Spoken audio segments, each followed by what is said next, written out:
What's up, everyone? Welcome back to Ball Up Top, your weekly women's basketball podcast from No Cap Space. Tyler and Shawnee holding it down. Shawnee with some upgrades. We're on the computer now. You guys Thanks look. to your guys' support. Like this is my phone. Like usually I'd be on it. Genuinely, like this is from y'all. We told you like this money goes back into No Cap Space. This is it firsthand. With the upgrades, so still more stuff on the way, but we're getting it kicked off with some opening upgrades. And you know how else you can upgrade is getting ready for March Madness with our friends at Home Field and upgrading your wardrobe, upgrading that closet. You want to just poke through, you want to slide your hand across that t-shirt and just feel that Home Field fabric and be like, yeah, that's what I'm wearing today. I got one on under this. I got my mother short shirt on. Is that how you pick your outfits? You just close my eyes and I feel the fabric. Yeah, and I happen to wear Home Field a lot because of that. Anyways, you can use code NOCAP15 and get your first purchase 15% off. March Madness is here, folks, so you got to be ready for it. We should know less about each other. I don't actually, Shawnee. I don't know. Like, the shirts are super soft, so it's kind of like I get you doing that. But the fact that they're soft enough for you to believe that I do that speaks to how great our friends at Home Field are. They are doing good work. I gotta get on that NASCAR stuff. Shout out to middle schoolers in the early 2000s at the state fair. Yeah, we bringing it back. It's NASCAR jacket time. Let's go. Yeah, see, I saw their heavy hoodies that they just dropped. Ooh, yes. Need that. Listen. Shout out to them, man. Home Field really does their thing. But I mean, the postseason's here, Shawnee. It's go time. Here. Like game. which means No Cat Space is about to. We're sitting up in our chairs a little bit. You know, we're about to be live all like when I tell you, Shawnee, we were live like that ass like every day last year. Yeah, and we crazy. That's the plan again. So can nobody we leaving. Yeah, because it's been a year, y'all. Like, we're back. Like for another year. Like, it's been a year. Y'all been rocking with us for a year. Mm-hmm. You've got to see the growth. I'm putting my phone down for real. My Android. It's not about to overheat. It's not about to die because of the batteries being sucked from StreamYard. Like, y'all really rocked with us for a year, so we do appreciate that. And we about to make this March Madness one to remember. Yeah, I mean, anything we can do to get Shawnee to use her Android less is a good thing. Okay. So now the hoodie feeler wants to talk. Yeah. So speaking of things that we disagree on, Shawnee, there's some postseason awards that you like that. Oh, come on now. There's a couple postseason awards that dropped, and generally speaking, we agree on most things. The Big 12 Player of the Year goes to Haley Van Lith. No arguments on my end. And look, Shawnee, do you want to say anything about your daughter, Haley Van Lith, and what she's been able to kind of not reinvent herself as much as just kind of she's back to her old ways. She's the Bugs Bunny meme. You know, like Lord forgive Haley Van Lith because she's back and it's been very dope to see. Well, first I want to shout out Richard because he got on board with my vision at the beginning of the season, like after the Olympics. And was writing about how she's getting back into form and how he could see it, you know, during the 3-on-3 because she was carrying professional athletes to that goal. So shout out to Richard for getting in line and getting with the winning team. Y'all know I've been down for HVL for a minute now. Like, I'm just happy to see, like, we went from shooting 5 of 13 to like, it's been a progression, man. It's been a struggle and it's been a progression, but it's good to see her hooping and like happy about hooping. Yeah. So see what happens when you get away from Kim Mulkey? Okay, here you go. But yes, so she wins Big 12 Player of the Year. Hannah Hidalgo wins ACC Player of the Year and Defensive Player of the Year. No arguments here at all on that. I understand discourse and whatnot, but like I am having a hard time hating Hannah. I really like Hannah. The more I watch her, the passion she plays with, like the energy, like she's still learning, obviously, and stuff is still there's still gonna be, but like she hooped this year. Like there was no sophomore slump for real. No. Like I've seen the sophomore slump hit some people respectfully, and nah, man, like she's been balling. So I'm happy she won it. Yeah, she's very good at this basketball thing. And then the Big Ten, Juju Watkins wins. Apparently, Shawnee, you said you saw discourse on Juju. I didn't personally see this. Obviously, Lauren Betts also in the Big Ten. Obviously, a very, very good player. But I mean, to me, I feel like Juju Watkins has solidified her National Player of the Year, and obviously in hand with that, the Conference Player of the Year. Like I had no qualms with this at all. No, it's more of a social aspect, and it's like I feel like the cross-eyed SpongeBob meme where I'm trying to like keep up with both sides, because like one side is like she's got the machine behind her, like nobody else is getting even considered for votes and do, and then another side is like she's criminally underrated. Why are we not talking about Juju more than we are? And I'm like, okay, like what y'all gotta kind of. We can't have two different, like that's no. But I will say here at No Cap Space, we've been on the Juju, the legend of Juju, the Juju agenda, the Jujenda. Judenda. Hold on. You might just the Judenda. The Jujenda. You think you just did something? That works. Wait a minute. We're gonna workshop it because I like it. We've been on the Jujenda. Yeah, I like it for a minute. So get with it, because she's on like somebody. I saw this tweet. They was like, imagine what she's gonna look like in 2 more years, and I was like, hey. No, by the time she's hitting the W, it's gonna get wicked.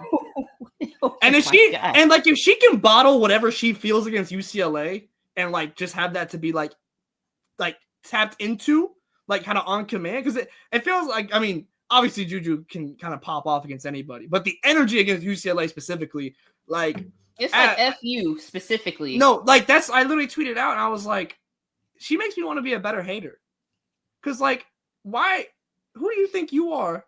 My biggest rival in my city. Acting even like though we share this city. Yeah, but no, we don't. Like y'all. I'm letting you borrow a chunk of it. Like, come on now, y'all pay rent.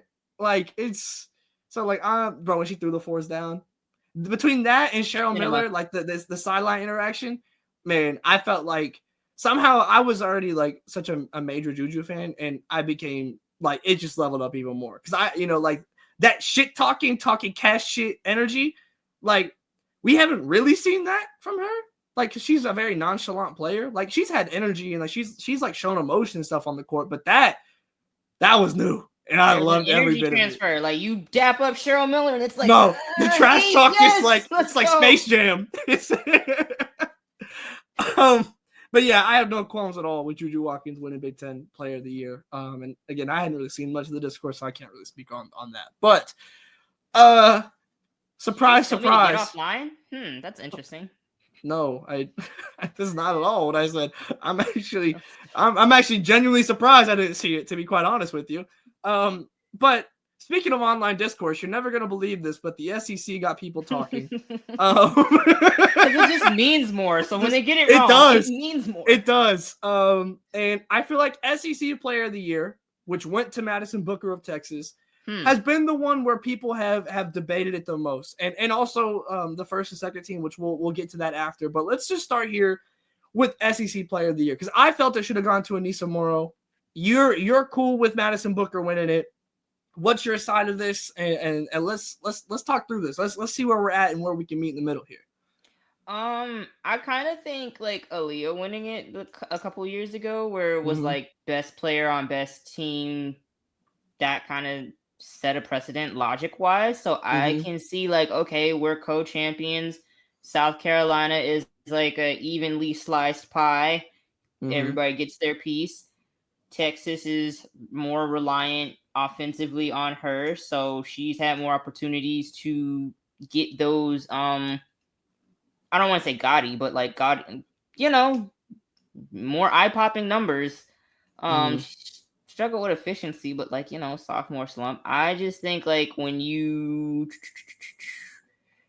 I think there's definitely a case for Anissa being snubbed, but I'm also kind of like blame Moki.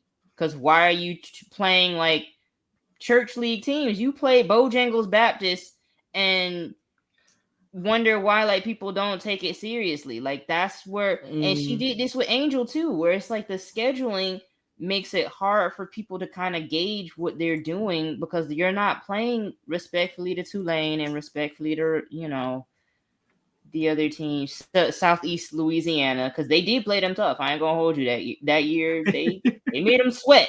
I watched. So respectfully, I bet you did. I bet you.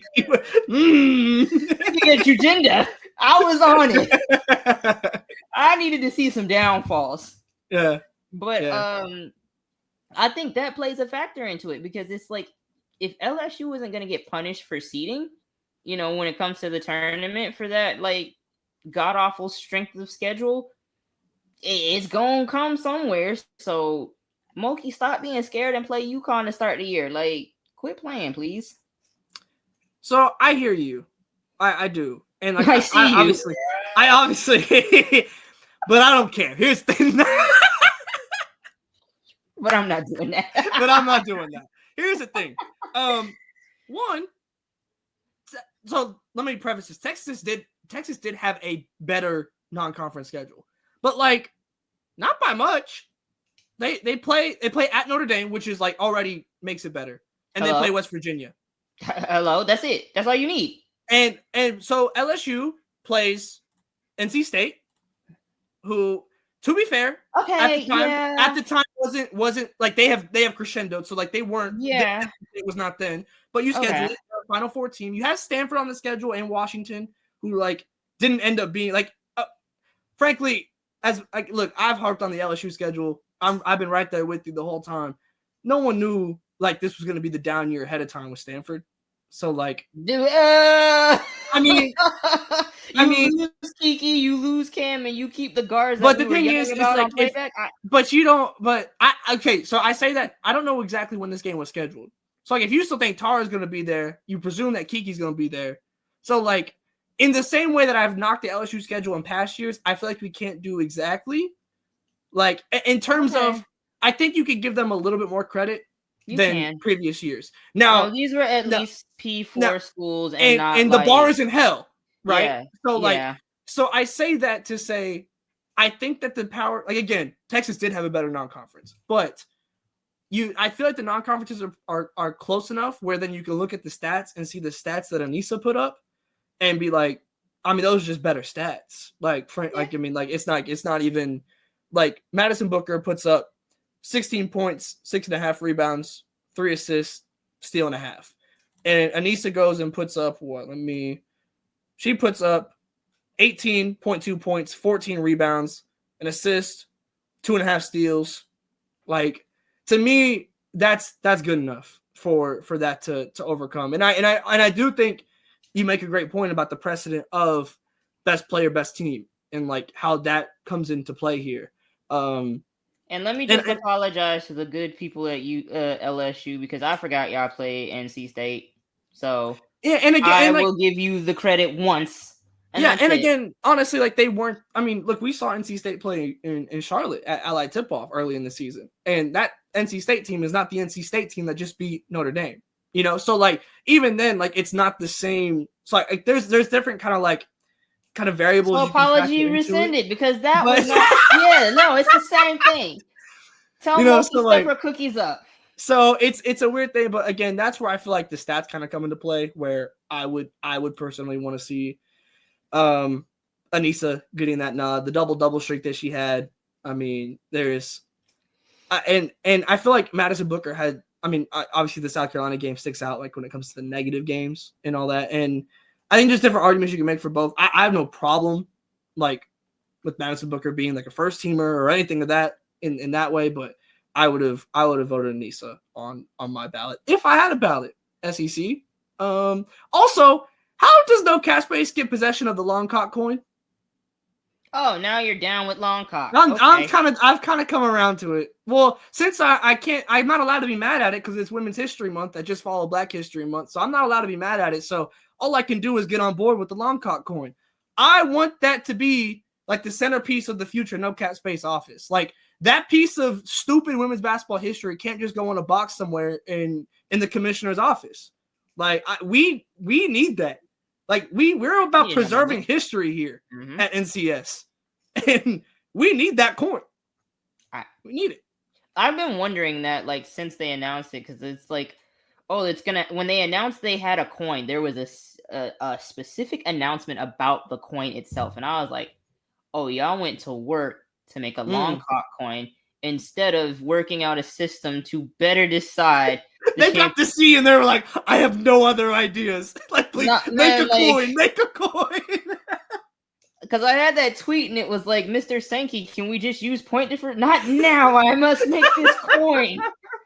Like, okay, bro, you were dead set on this coin, and I kind of actually need that every year. That was the funniest thing I've ever seen. No, it was electric, bro. The Texas video of them seeing.